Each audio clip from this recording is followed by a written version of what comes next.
பாட்டி,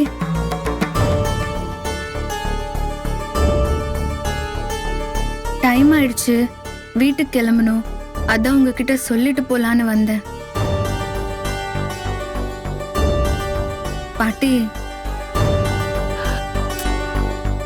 ஏய், என்ன விஜய் வெளியே கொண்டு வந்தத பெருசா சாதனை பண்ணிட்ட மாதிரி எல்லாரும் உட்கார்ந்து பேசிட்டு இருக்காங்க. எல்லாத்தையும் நான் இங்க உட்கார்ந்து கேட்டுக்கிட்டு தான் இருந்தேன்.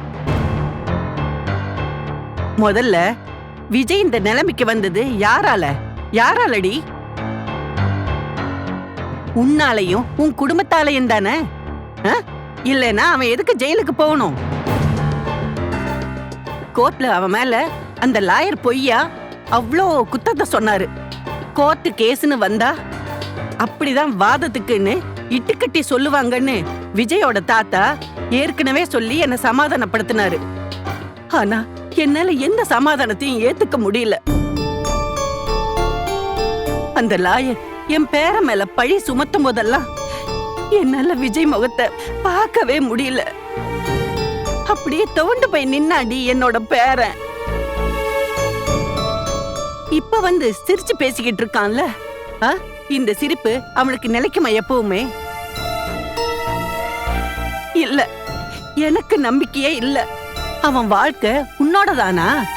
காலத்துக்கு அவனுக்கு இந்த கஷ்டம் இருக்கதான் போகுது. நீயும் உன் குடும்பமும் அவனை சந்தோஷமாவே இருக்க விட மாட்டீங்க. அது எனக்கு நல்லா தெரியும். இதெல்லாம் விஜய் முன்னாடி வச்சு என்னால சொல்ல முடியுமா காவேரி? அவன் என்னதான கோச்சுப்பான்? ஆனா உனக்கெல்லாம் மனசாட்சின்னு ஒண்ணு இருந்திருந்தா நீங்க எல்லாருமா சேர்ந்து அவனை எவ்வளவு கஷ்டப்படுத்திட்டு இருக்கீங்கன்னு உங்களுக்கே புரியும். நீங்க சொல்றது எல்லாமே சரிதான் பாட்டி. நான் எதையுமே மறுக்கல. என்னாலதான் விஜய்க்கு இவ்ளோ கஷ்டமும் நான் ஒத்துக்கிறேன். ஆனா நீங்க பயப்படாதீங்க. இனிமே விஜய்க்கு என்னால எந்த பிரச்சனையுமே வராது. அந்த பசுபதியால கூட வராது. பசுபதிய ரிமாண்ட் தானே பண்ணிருக்காங்க. எப்ப வேணாலும் வெளியே வந்துடவும் வாய்ப்பு இருக்குன்னு யோசிக்கிறீங்களா? அப்படியே வந்தாலும் விஜய்க்கு அந்த ஆளால இனிமே எந்த தொந்தரவும் இருக்காது.